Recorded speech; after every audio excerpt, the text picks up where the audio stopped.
Oke, saya mulai ya dok ya. Assalamualaikum warahmatullahi wabarakatuh. Selamat siang menjelang sore kepada Bapak Ibu. Senang sekali kepada panitia telah mengundang saya dengan judul memang sesuai dengan bidang ilmu ya dok, karena saya memang di kedokteran gigi anak. Selain ngajar di FKG juga praktek di Rumah Sakit Stella Maris ya. Nah, di sini memang kasus-kasus yang sering datang ke klinik itu rata-rata karena nyeri ya. Memang sayang sekali di kita itu mungkin dari 10 pasien hanya satu yang datang untuk kontrol, Dok. Kenapa, Bu? Saya mau kontrol. Sisanya semua gara-gara nyeri. Kalau nggak sakit gigi anaknya nggak datang. Nah, seperti itulah. Jadi cocok, Dok, soalnya ya. Seperti ini. Nah, menurut Asosiasi untuk Pain, katakan bahwa nyeri itu adalah sensori yang tidak menyenangkan dan pengalaman emosi yang dihubungkan dengan kerusakan jaringan. Khususnya ini adalah mungkin gigi ya di sini. Walaupun tidak selamanya sakit pada rongga mulut itu akibat gigi. Nah, ternyata pada anak-anak itu rasa sakit itu bisa membuat kualitas hidup anak berkurang. Ya, kita punya pasien anak usia 3 tahun, itu keluhan awalnya itu gara-gara sebenarnya giginya sakit. Ternyata waktu lihat, giginya hampir keseluruhannya rusak. Dari 20 gigi, 20-20-nya rusak. Kita sebut dengan karies rampan. Apa efeknya? Ternyata menurut ibunya, setiap bulan pasti sakit. Kalau nggak demam, batuk, pilek, pasti sakit dan pasti ke dokter. Nah, ternyata banyak penelitian menyatakan bahwa rongga mulut itu merupakan vokal infeksi. Nah, jadi apa yang terjadi pada rongga mulut itu akan terlibat juga pada nanti batukkah, pilekkah. Kemudian ada kasus lagi, setiap hari kata ibunya, setiap sore itu pasti demam. Nggak tahu kenapa demam. Rupanya setelah ditambal, dilakukan perawatan, demamnya hilang. Nah, ternyata ya tadi, gigi itu merupakan kalau sudah ada lubang adalah infeksi. Nah, infeksi yang terus-menerus, nah itu akan menyebabkan pada sistemiknya. Nah, makanya rata-rata 80% ibu-ibu yang mengantar anaknya itu adalah alasannya karena sakit gigi. Nah, yang susahnya lagi kalau kita adalah pasien anak, yang dikatakan anak itu kan 18 tahun ke bawah. Nah, itu sakit yang diderita itu akan bertambah parah dengan ketakutan dirawat ke dokter gigi. Nah, itu bertambah-tambah lagi, Dok, ya. Jadi dia udah sakit, tambah lagi takut ke dokter gigi, menjadi tambahlah dia rasa sakitnya. Kenapa? Mungkin si anak berpikir, saya aja sudah sakit, pasti nanti waktu dirawat akan bertambah sakit waktu perawatannya. Nah, itu butuh lagi penanganan tingkah laku yang kita sebut dengan behavior management untuk mengurangi kecemasan sehingga rasa takut dan rasa sakitnya berkurang. Nah, seperti ini. Nah, apa sih yang sering dikeluhkan ibu akibat sakit gigi anaknya? Itu rata-rata paling banyak itu adalah gigi berlubang. Kemudian baru gusinya bengkak, dan yang ketiga adalah titing. Ya, nanti apa itu titing? Nanti kita jelaskan lebih mendalam. Gigi berlubang biasanya nanti keluhan si ibu tuh kalau makan, minum, dingin, sakit tuh dok. Pokoknya kalau dia sakit aja masuk makanan sakit. Kalau sikat gigi nggak mau dok. Kenapa? Kalau sikat gigi pasti sakit. Makanya udah 2 hari ini nggak sikat gigi dok. Kemudian ada juga ibu keluhannya ada daging tumbuh di sekitar gigi dok. Kalau saya sentuh pasti anaknya nangis dan sering berdarah. Nah, atau yang paling parahnya nih Bapak Ibu, kalau dia sakit tiba-tiba, nggak makan, nggak ada apa-apa, sakit, nggak bisa tidur. Nah, ini yang agak sulit pada orang tua. Nah, biasanya kalau udah yang ini, itu besoknya pasti ke dokter gigi. Kenapa? Anak nggak bisa tidur. Nah, ini yang paling parah. Nah, sedangkan titing itu sendiri apa? Titing itu sendiri adalah gejala atau keluhan yang menyertai gigi mau tumbuh. Ini bisa pada anak usia 1 tahun ke bawah, atau bisa juga pada usia 6 tahun. Yang paling parah memang di bawah usia 1 tahun. Jadi nanti waktu giginya mau tumbuh, keluhannya biasanya nanti demam, kemudian gusinya bengkak, kemudian anak rewel, menangis, kemudian sering diare, muntah, ternyata mau tumbuh gigi dok. Nah, usia berapa lagi? Usia 6 tahun, waktu molar 1 permanennya mau tumbuh. Nah, kita lihat giginya rapi, tidak ada lubang. Kenapa keluhannya? Oh, rupanya gusinya bengkak mau tumbuh gigi. Ini juga keluhan pada anak-anak. Yang ketiga, titing. Itu juga, tapi jarang kita sebut titing, tapi ini menyertai dok. Mau tumbuh molar 3 permanen, yang paling belakang. Ini biasanya di atas 17 tahun. Yang demam lah, sakit kepala lah, sakit leher lah. Nah, ini akibat molar 3 mau erupsi. Inilah kasus-kasus yang sering menyertai sakit atau nyeri pada anak. Derajat nyeri sendiri itu ada nyeri ringan yang kadang hilang, kadang timbul ya. Nah, ini biasanya karena lubang yang tidak terlalu parah ya, dan kadang-kadang menjelang tidur. Nah, kalau yang sudah yang kedua, nyeri sedang itu bisa mengganggu tidur. Kalau nyeri berat jarang ya untuk sakit gigi karena ini, tapi itu tergantung anaknya. Kadang-kadang ada anak yang derajat rasa sakit ambang rasa sakitnya rendah, itu sedikit saja sudah sakit, mungkin tidak bisa tidur anaknya, seperti itu. Nah, pertanyaannya, apakah semua gigi berlubang itu terasa sakit? Nah, ternyata enggak, dok. Nah, yang sering menjadi masalah, kalau dia sakit, sudah nyeri, itu tandanya sudah minimal lubangnya sudah mengenai dentin. Nah, sedangkan kalau dia masih lubang di enamel, ya, dia tidak ada rasa sakit. Mengapa? Karena kalau di dentin itu ada hubungan antara pulpa dan dentin yang kita sebut dengan dentino-pulpa kompleks. Jadi apa yang terjadi pada dentin akan juga dirasakan oleh pulpa. Sedangkan pada enamel itu tidak ada hubungan tersebut. Nah, makanya orang tua sering tidak tahu nih sebenarnya sudah berlubang gigi anaknya. Nah, tanda-tanda awal gigi berlubang itu biasanya ada berwarna keputihan, dok. Nah, kalau gigi belakang dia kecoklatan. Seharusnya gigi itu kan bersih, putih. Nah, kalau sudah mulai berwarna keputihan atau kecoklatan, itu tanda-tanda sudah karies enamel. Ya, nah, berapa lama sih sebenarnya terjadi karies enamel itu? Minimal itu sekitar 6 bulan sampai tahun. Jadi kalau ada orang tua selalu bilangnya begini, anak saya baru 1 minggu ini sakit gigi. Sebenarnya bukan 1 minggu, tapi sudah bulan sampai tahun. Ya, seperti itu. Nah, kalau sudah mulai dentin, kalau kita lihat fotonya ya dok, lihat gambarnya, ini sudah kena dentin. Nah, itu biasanya sudah baru datang dokter atau baru datang ibunya membawa anaknya, sudah mengeluh masuk makanan sakit, kemudian kalau minum dingin sakit, dan sakitnya itu tidak terlalu tajam, atau kita sebut dengan sakit tumpul. Masih bisa ditahan si anak. Nah, kalau sudah makannya selesai, biasanya sakitnya berapa menit kemudian hilang. Nah, ini masih tidak, kadang ada anak datang ke dokter gigi, kadang tidak. Seperti itu, karena dia masih bisa tahan. Segitu selesai makan, berapa menit kemudian, hilanglah rasa sakitnya. Jadi sakitnya itu karena ada rangsangan, kena sikat gigi kah, kena masuk makanan kah, atau minum dingin. Nah, seperti itu. Nah, yang ketiga, yang sudah karies mencapai pulpa, nah ini walaupun nggak makan, nggak minum dingin, tetap sakit.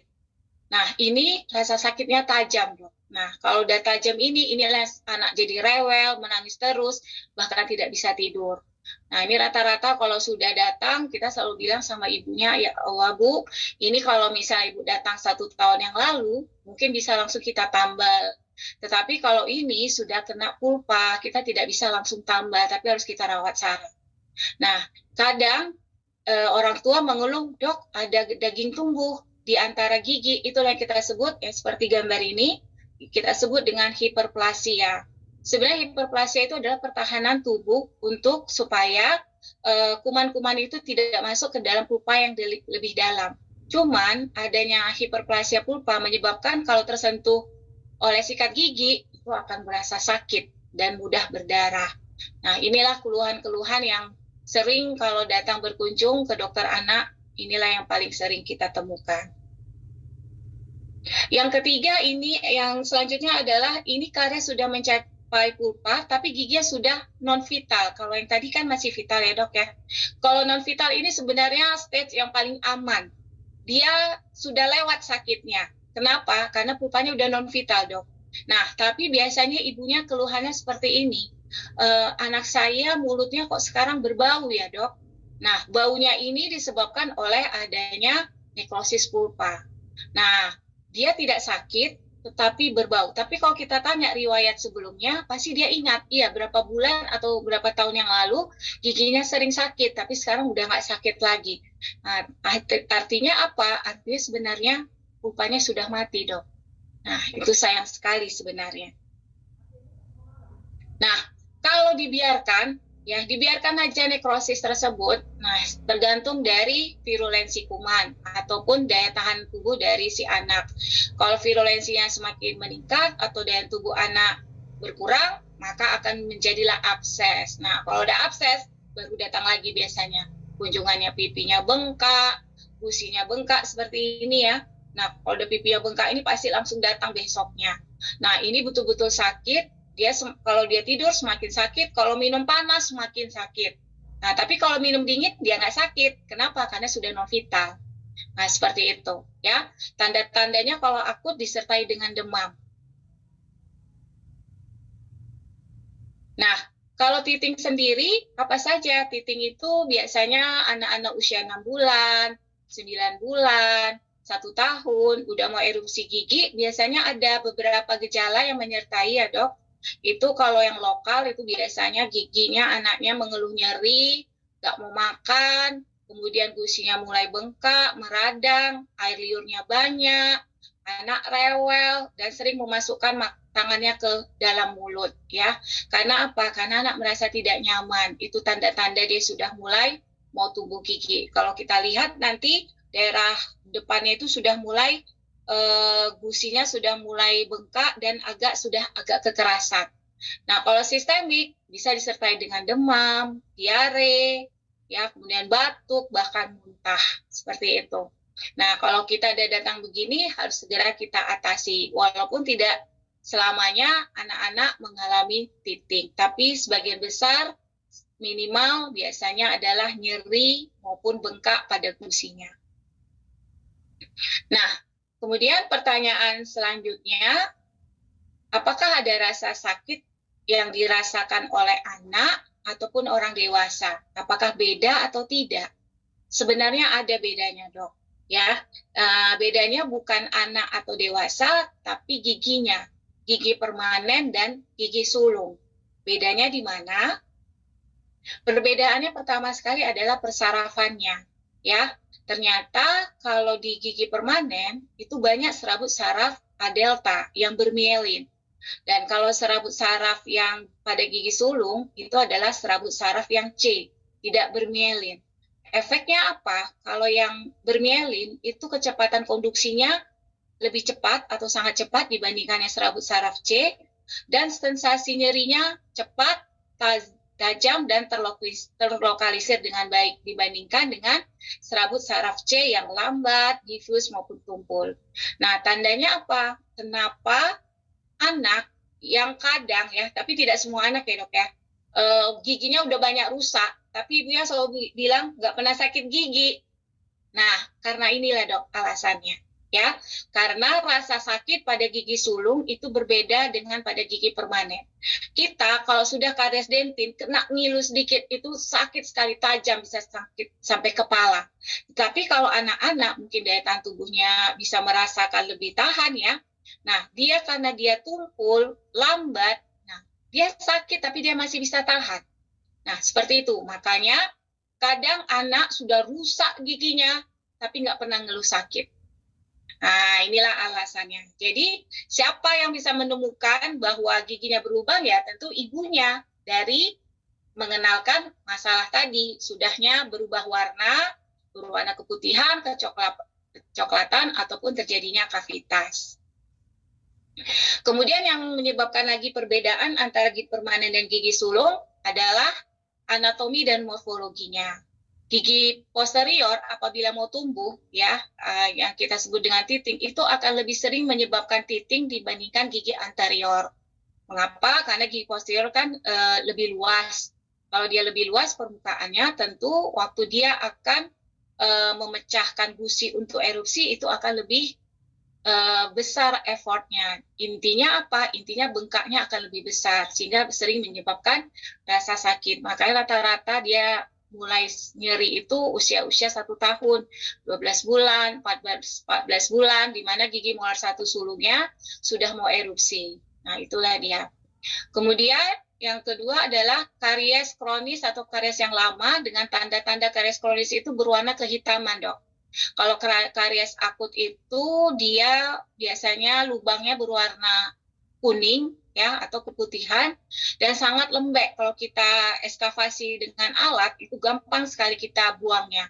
Tetapi kalau karies kronis itu tanda-tandanya giginya coklat dan sulit kita buang dengan alat yang biasa. Nah, itu menyebabkan apa? Menyebabkan tanda-tanda dentin sekundernya semakin tebal. Jadi kita punya pertahanan tubuh. Nah, pertahanan tubuh salah satu apabila ada lubang, dia akan membentuk dentin sekunder untuk menghalangi bakteri ataupun asam pada bakteri untuk lebih masuk lebih dalam. Nah, efeknya apa? Kalau semakin tebal dentin sekundernya tentu yang berkurang pulpanya. Kalau pulpa kan isinya saraf, nah berarti rasa sakitnya tentu akan menjadi lebih berkurang ataupun kurang dibandingkan yang pulpanya lebih banyak. Begitu juga dengan gigi permanen, semakin tua usia kita akan semakin banyak dentin sekunder yang terbentuk dan pulpa tentu akan semakin berkurang. Makanya kenapa kalau kita sudah kena kariesnya sudah kena pulpa, kalau kita usia di atas 60 tahun ke atas, kadang-kadang dokter sudah bilang, ya udah cabut aja Bu, nggak usah dirawat pulpanya. Kenapa? Karena kadang-kadang pulpanya pun itu sudah tinggal sedikit dan banyak sekali kalsifikasi, sehingga lebih sulit dilakukan perawatan pulpa. Nah, karena apa? Karena memang fisiologis, semakin tua, dia akan semakin banyak terbentuk dentin sekundernya. Seperti itu. Nah, yang terakhir adalah resorpsi akar. Semakin mau tumbuh permanennya, tentu akar pada gigi sulung akan banyak terjadinya resorpsi. Nah, resorpsi ini akan menyebabkan apa? Menyebabkan pulpa tentu akan berkurang. Dan tentu rasa sakit atau nyeri pada karies tentu akan berkurang pada gigi yang sudah mengalami resorpsi akar gigi sulung yang cukup besar. Nah, bagaimana manajemen nyeri pada anak-anak?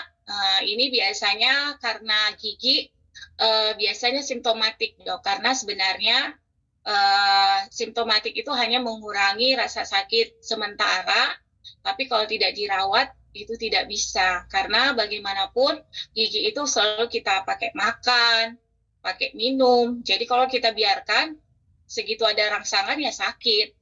Nah, ini hanya untuk mengurangi rasa sakit sebelum pasien datang ke dokter gigi. Nah, biasanya kalau pada anak-anak kita biasanya cuma sedikit ya kita kasih, yaitu obat analgetik, antipiretik kalau dia demam, dan kalau kita kasih antiinflamasi bila ada bengkak ya. Golongan yang sering kita kasih cuma paracetamol ataupun ibuprofen saja. Nah, ibuprofen biasanya kita kasih kalau sakit nyerinya disertai dengan pembengkakan. Nah, kalau untuk obat antibiotik biasanya kalau sudah ada bengkak kita kasih ya, dan biasanya kita pilihkan golongan penisilin maupun clindamycin. Nah, kadang orang tua gusinya bengkak, pipinya bengkak, hanya memberikan obat anti sakit saja. Nah, tentu itu tidak akan mengurangi rasa nyerinya, karena itu hanya sebagian, tapi infeksi terus berjalan. Makanya selalu kita bilang kalau sudah bengkak harus ditambah dengan obat antibiotik, supaya kumannya bisa kita atasi. Yang ketiga adalah anestesi topikal. Memang tidak dijual bebas, tetapi khusus untuk teething, Dok, itu ada berbagai merek. Kalau kita lihat aja di online itu ada, kita bilang teething gel, itu fungsinya buat apa? Itu fungsinya bisa kita oleskan ya, anestesi topikal, isinya tuh anestesi topikal kepada gusi yang mau bengkak tadi. Kemudian itu bisa kita aplikasikan 3-4 kali sehari. Itu lumayan untuk mengurangi rasa bengkak pada si anak. Itu bisa kita lakukan. Atau bisa juga karena sariawan, kita bisa lakukan pakai anestesi topikal yang bisa sariawan sangat besar, yang kalau kita mau makan sakit sekali, nah bisa kita kasihkan itu. Kalau anestesi lokal itu biasanya dokter yang memberikan ya. Ini pernah ya ada keluhan, dia mau tumbuh molar 3 tapi dia tidak tahu karena molar 3-nya masih terpendam ya dok. Jadi dia sakit aja. Dilihat giginya bagus, semuanya bagus. Terakhir di foto, oh rupanya gara-gara molar 3 yang mau tumbuh. Waktu kita anestesi, hilang memang langsung sakitnya. Ternyata memang benar sakitnya itu akibat gigi yang sudah mau erupsi. Nah itulah salah satu mengurangi rasa sakit pada saat itu. Tapi untuk kedepannya ya harus dilakukan odontektomi supaya rasa sakit tersebut tidak terus-menerus. Yang terakhir tentu lakukan anestesi umum, itu terutama untuk mengatasi kasus-kasus untuk anak-anak yang berkebutuhan khusus yang tidak bisa dilakukan perawatan di dental unit, tentu kita harus lakukan secara anestesi umum. Nah, kalau di rumah, apa yang bisa kita lakukan selain tadi dikasih obat-obatan kimia? Nah, yang paling efektif itu dok, sebelum ke dokter gigi, boleh dokter informasikan kumur-kumur dengan air garam hangat. Ini lumayan dok. Ya, jadi bengkak ataupun gusi yang meradang, itu bisa lumayan berkurang sakitnya. Bagaimana takarannya? 1 gelas air hangat, kemudian kita berikan setengah sendok teh garam, suruh kumur 30 detik. Cuman ini memang bisa kita lakukan untuk anak di atas 5 tahun yang sudah bisa berkumur. Kalau di bawah 5 tahun ya tentu ini tidak bisa kita lakukan. Nah, kenapa dia enak? Karena ternyata garam ini bisa bersifat desinfektan alami dan bisa meredakan radang. Ya, jadi saya kalau misalnya ada pasien keluhannya sakit dok, pokoknya sakit banget, ya udah tambahkan obat kumur selain tadi obat analgetik tadi. Dan ternyata cukup efektif menurut orang tuanya. Yang selanjutnya bisa kita berikan juga minyak cengkeh. Karena sebenarnya kan dok, kalau misalnya tadi pulpitis irreversible ataupun yang sudah sakit spontan, dia kalau datang ke dokter gigi, apabila anaknya juga tidak kooperatif, kita biasanya kasih pereda radangnya dengan Egenal. Egenal itu isinya ya minyak cengkeh. Nah, makanya kalau bisa, kalau memang belum bisa ke dokter gigi, cari minyak cengkeh bisa di apotik atau biasanya sih sekarang sudah banyak ya minyak-minyak cengkeh, itu bisa dicampur dengan minyak zaitun, taruhkan di kapas, dimasukkan ke dalam gigi, itu bisa meredakan nyeri sementara sebelum datang ke dokter gigi. Kemudian bisa kita juga lakukan dengan kompres menggunakan es, ini terutama yang bengkak ya. Ini kita letakkan di pipi, terutama di daerah gigi yang sakit, kita tempelkan selama 20 menit. Ini fungsinya untuk mengurangi rasa sakit. Nah, itulah yang mungkin kita bisa instruksikan kepada anak untuk mengurangi rasa sakit sebelum dibawa ke dokter gigi. Nah, kalau untuk kasus titing, selain anestesi topikal yang kita bisa berikan 3-4 kali sehari, kita bisa anjurkan menggunakan titing toys yang bisa kita masukkan ke dalam lemari pendingin. Efeknya sebenarnya adalah esnya, jadi meredakan nyerinya. Ya, kalau nggak ada titing toys, biasanya kita bilang instruksikan beli aja di supermarket, baby warteg, timun yang kecil, masukkan ke dalam kulkas ya, tapi sebenarnya dicuci bersih. Nah, suruh gigit-gigit. Nah, biasanya itu reda ya, dia pun tidak nyamannya menjadi lebih reda. Atau kalau dia sakit sekali atau demam, bisa kita berikan anti radang, anti demam ataupun anti sakit. Itu untuk kasus-kasus titing di mana gejala yang menyertai mau erupsinya gigi suluk. Nah, kalau yang non-farmakologi bagaimana? Karena banyak kasus kan dok, sudah sakit giginya, lebih takut lagi dia ke dokter gigi, bertambahlah sakitnya ya. Kita bisa buktikan apa? Misalnya kita ngebor, kita tahu itu pasti bor yang kita lakukan itu tidak sakit. Tetapi karena anak tambah lagi takut, akan bertambah lagi sakitnya. Nah, ini kita mau nggak mau harus kita lakukan non-farmakologi untuk mengurangi rasa cemas, sehingga kalau rasa cemasnya hilang, tentu rasa sakitnya juga akan berkurang. Makanya butuh kerjasama antara orang tua dan dokter gigi dan perawat di sini ya. Nah, teknik yang paling sering kita lakukan tentu adalah komunikasi. Tadi Dokter Eka juga bilang bahwa komunikasi itu merupakan satu teknik yang bisa meredakan rasa nyeri. Nah, apabila dari anak yang tadinya takut kita sudah bisa berkomunikasi dengan baik, itu katanya dok setengah dari perawatan itu sudah berhasil. Tapi selama kita belum mampu berkomunikasi, itu kemungkinan kegagalan kita melakukan perawatan itu akan tinggi. Makanya sebaik mungkin kita harus memperdalam cara berkomunikasi dengan pasien anak, ya. Nah, yang kedua, teknik yang paling sederhana ya tentu kita gunakan teknik untuk mengurangi cemasnya adalah tell show do. Kita kasih tahu mau apa yang mau kita lakukan. Misalnya kita mau ngebor, kita lakukan bahwa kita akan ngambil bakterinya, kita buang bakterinya, kemudian kita tunjukkan alat pengambil bakterinya, kemudian baru kita lakukan. Ini biasanya berhasil untuk anak-anak yang baru datang ke dokter gigi dan tidak terlalu cemas. Nah, tell show do ini masih bisa berhasil.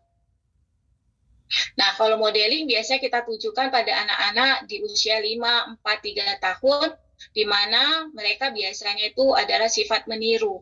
Nah, yang menjadi masalah apabila dilakukan di klinik pribadi. Biasanya kan cuman dental unitnya cuma satu. Nah, biasanya yang menjadi modeling adalah orang tuanya. Nah, biasanya kalau orang tuanya mereka lihat tidak takut, ya kalau kita mau ngebor, kita borlah pakai misalnya beras yang sederhana untuk sikat gigi, kita tunjukkan kepada orang tuanya oke, dilihat anaknya, dan biasanya rasa takutnya itu akan berkurang, tentu akan mengurangi rasa nyeri apabila kita mulai melakukan perawatan, seperti itu.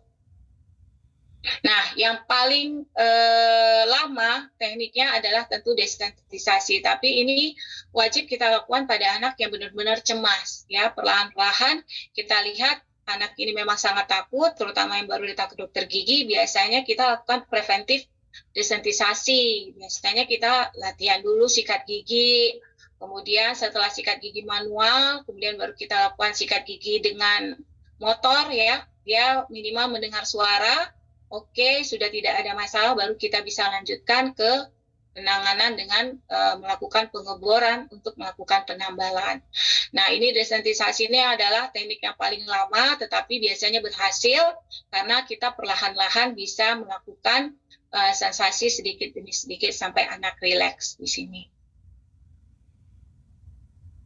Nah, distraksi ini biasanya berhasil untuk anak-anak di atas usia 3 tahun ke atas, ya, di mana di sini biasanya kita mengurangi kecemasan dengan menonton video, ya. Kalau di klinik biasa kita selalu informasikan, ya, ada video supaya anak bisa melihat kartun, ya. Tapi kalau 3 tahun ke bawah suka tidak berhasil, dok.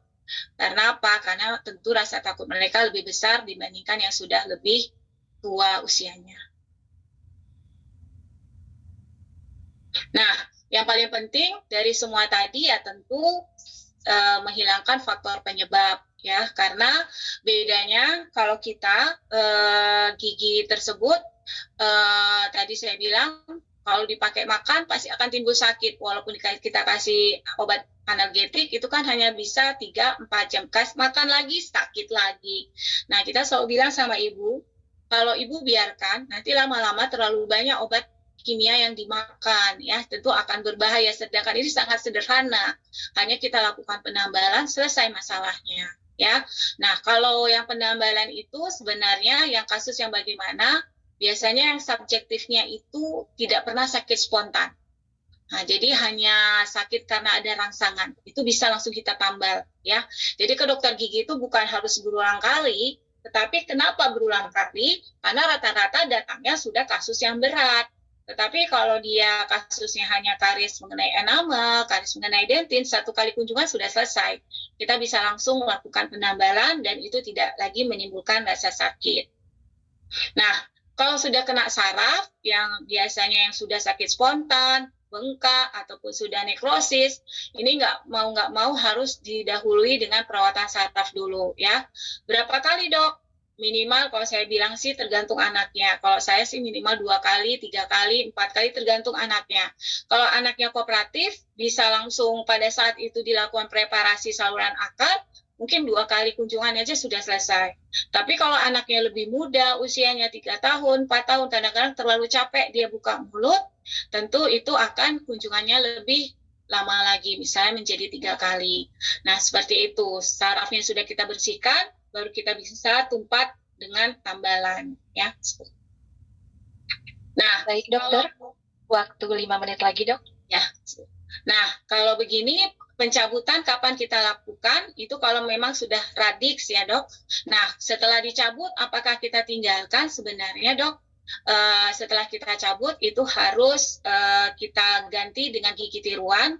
Kenapa harus gigi tiruan? Ternyata kalau kita tidak ganti dengan gigi tiruan, itu daerah yang kosong itu akan bergeser ke depan gigi belakangnya, menyebabkan nanti kekurangan ruang, akhirnya nanti gigi akan berjejal ya. Kasus ini adalah 20 gigi anak usia 3 tahun rusak semua, yang bisa kita pertahankan hanya sekitar 8 gigi, dan selanjutnya kita buatkan gigi tiruan seperti ini ya. Dan ini adalah anak usia 3 tahun ya.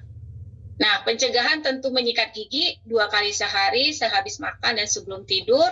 Dan kapan menyikat gigi? Tentu setelah gigi erupsi paling lambat ya.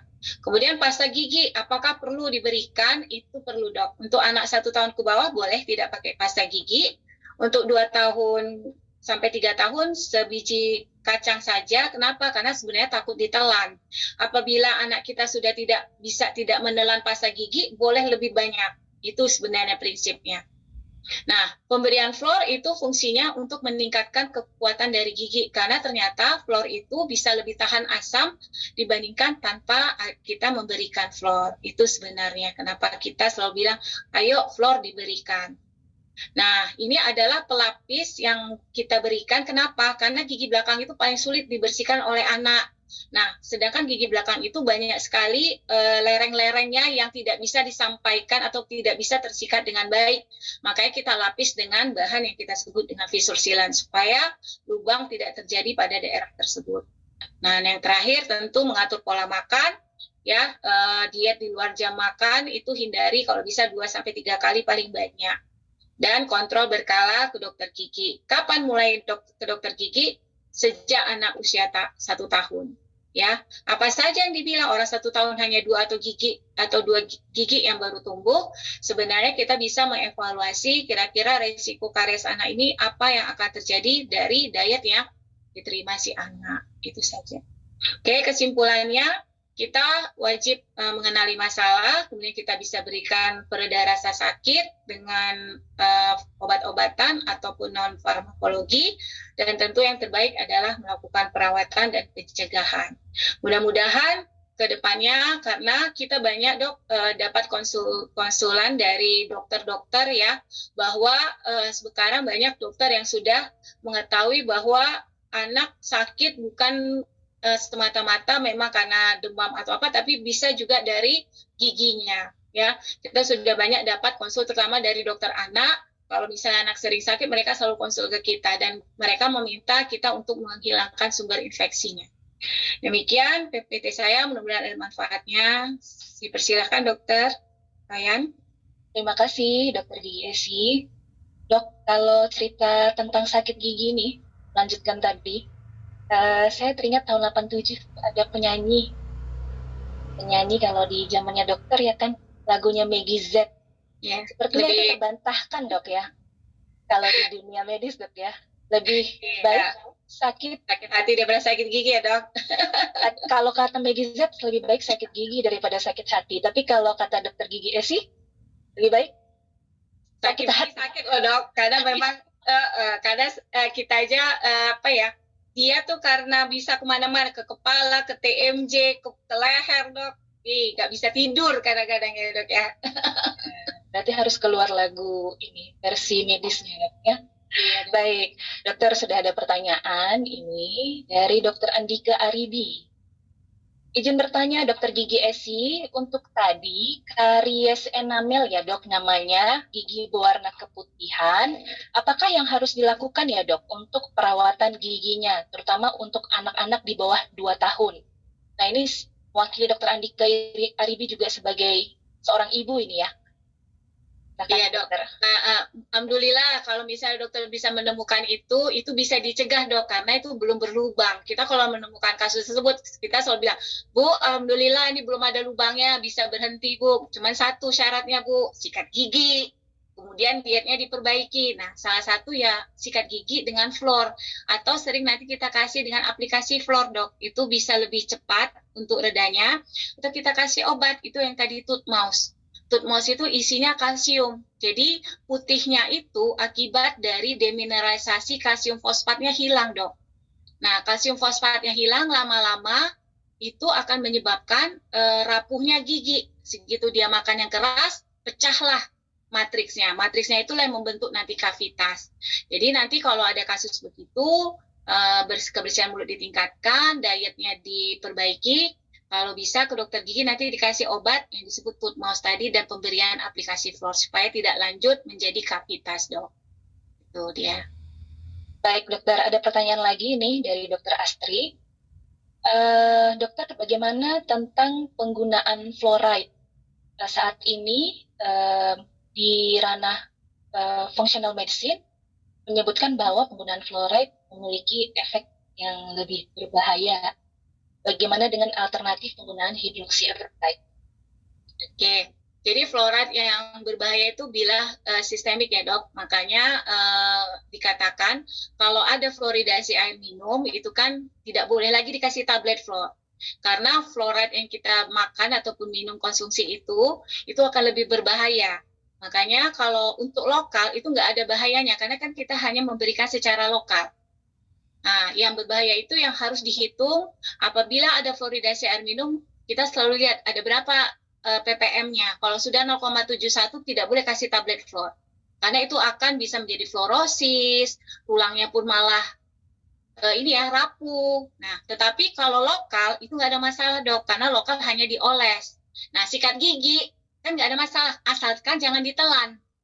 Nah, makanya kenapa anak di bawah 5 tahun dikasih cuman sebiji kacang polong, karena takutnya ditelan. Nah, ditelan itu efeknya jadi sistemik. Nah, tetapi kalau dia sudah tidak menelan pasta gigi, dipersilahkan lebih banyak. Nah, itu dia. Makanya kenapa pasta gigi anak-anak, fluornya itu setengah dari fluor dari orang dewasa. Nah, seperti itu. Baik, dokter. Dari dokter Andika Aribi tadi sudah cukup puas ya untuk jawabannya. Dan apakah masih ada Bapak Ibu yang ingin bertanya? Momen seperti ini mungkin jarang ya kita temui lagi, kita bisa diskusi lintas profesi terkait dengan penanganan medis pasien-pasien. Karena kasus sakit gigi pada anak pasti sangat sering kita jumpai. Jadi selain merefer, ada baiknya sebagai tenaga kesehatan maupun tenaga medis, kita bisa memberikan edukasi sebelum dokter ke ahlinya. Iya, dokter? Boleh saya tambahkan ya, Dok, kenapa perlu dirawat? Jadi sebenarnya abses yang bolak-balik ya, Dok, pada gigi, kalau kita biarkan, itu bisa efeknya ke gigi permanennya, Dok. Jadi infeksi pada gigi sulung yang terus saja terjadi, itu nanti tumbuh kembang gigi permanennya itu akan terganggu. Efeknya apa? Ada nanti ibu bilang begini, kenapa ya, Dok, anak saya tumbuh gigi permanennya kok warnanya nggak bagus, gampang hancur. Itu karena apa? Itu disebut hipoplasia. Hipoplasia akibat apa? Akibat infeksi gigi sulung yang bolak-balik. Nah, jadi gampang rusak, Dok, dan biasanya itu kerusakannya bukan hanya satu gigi ya. Kalau dia misalnya besar absesnya itu bisa berdekatan seperti itu. Makanya ayo dijaga, jangan sampai abses bolak-balik, karena abses bolak-balik bisa menyebabkan giginya itu nanti permanennya juga akan terganggu pertumbuhannya. Itu, Dok. Kalau untuk nutrisi, dokter, kira-kira untuk menjaga kesehatan gigi baik anak maupun secara keseluruhan apa ya, Dok, yang harus dijaga selalu ada? Apakah perlu suplementasi, Dok? Nah, sebelum suplementasi, mungkin sekarang yang kami sering perhatikan ya, Dok, anak-anak itu malas banget mengunyah yang keras. Daging nggak mau, maunya ayam yang lembek.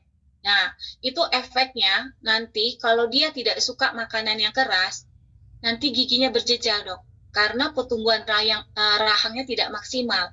Kalau dulu dokter ingat nggak, buka tebu pakai gigi, nah itu makanya rahangnya itu bagus-bagus, Dok. Nyabut giginya pun sulit ya. Tetapi sekarang anak milih makanan yang lembek saja. Nah, itu biasanya nanti berjejal, banyak kali kasus berjejal. Memang jadi kaya kami ya, Dok ya. Dirawat orto. Tetapi itu efeknya apa? Efeknya ya kalau bisa makanlah, kita sudah makan wortel, makan timun, makan daging. Nah, daging itu kenapa? Karena daging itu susah, dia akan perlu mengunyah terus-menerus. Nah, rangsangan terus-terus, akhirnya maksimal pertumbuhan rahangnya. Nah, minuman atau makanan apa? Tentu ya susu nomor 1 ya dok. Kemudian ya sayur-sayuran yang mengandung kalsium dan fluor yang hijau-hijau ya, itu bagus untuk ini. Dan tulang misalnya ya contohnya kayak ikan teri itu banyak kalsiumnya, itu bagus. Atau ikan-ikanan itu juga bagus dok. Nah kalau daging itu fungsinya untuk menstimulasi rahang. Seperti itu dok.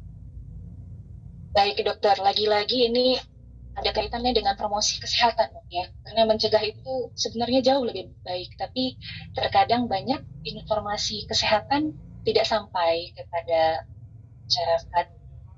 Baik, apakah ada lagi pertanyaan Bapak Ibu? Sepertinya sudah cukup. Dokter Esi, terima kasih Dokter Gigi Esi. Pada waktu ini hari Minggu dokter ya. Apabila dokter ada aktivitas lain, kami silahkan untuk duluan. Terima kasih banyak dokter. Selamat sore.